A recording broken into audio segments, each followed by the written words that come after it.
On the night of February 17, the main offensive began.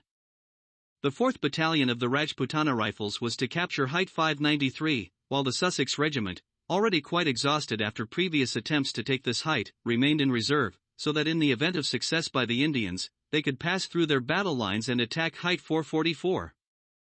At the same time, the soldiers of the 1st Battalion of the 2nd Gurkha Rifles and the 1st Battalion of the 9th Gurkha Rifles were to conduct a direct attack on the monastery through the mountain slopes and ravines.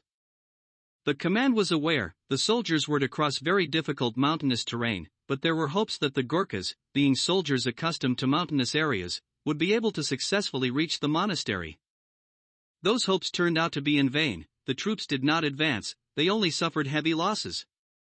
The Rajputana Regiment lost 196 men, the 1st Battalion of the 9th Regiment lost 149, and the 1st Battalion of the 2nd Regiment lost 96 men. It became clear that the offensive had failed, and on February 18, Dumoulin and Freiberg ordered to cease the offensive on the Monastery Mountain. In another sector, 2 companies from the 28th Battalion of the 2nd New Zealand Division crossed the Rapido River and captured the railway station in the town of Cassino. However, they were unable to establish a bridge before dawn, so the forces at the station were left without tank support. Under the cover of a constant smokescreen created by the Allied artillery, the New Zealand troops who captured the station managed to hold out for most of the day and were not harmed by German artillery attacks.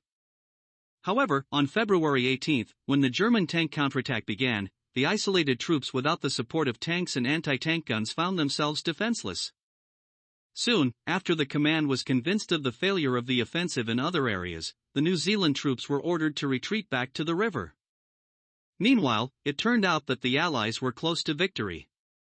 The Germans were very alarmed by the capture of the station on their side of the Rapido, and as later recorded conversations between Kesselring and the commander of the 10th Army von Fittinghoff showed, they did not expect their counterattack to be successful.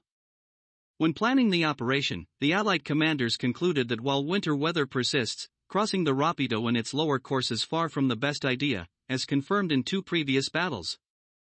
The hook strike from the mountains on the right flank also turned out to be a failure, for which a high price was paid, so this time it was decided to launch a double strike from the north, simultaneously on the fortified city of Cassino and on the Monastery Hill. The idea of the operation was to break through a corridor between these 2 objectives and subsequently reach the railway station to the south, and thus reach the Liri Valley. After that, the 78th British Infantry Division, which arrived at the battle site in late February and was assigned to the command of the New Zealand Corps, was to cross the Rapido River south of Cassino and start its advance on Rome. None of the Allied commanders were pleased with the plan, but everyone hoped that everything would work out after an unprecedentedly powerful air bombardment was scheduled. To carry out the operation, 3 clear days were needed. Due to bad weather, the offensive was postponed for 21 days, and the troops endured the entire time sitting in cold and wet positions.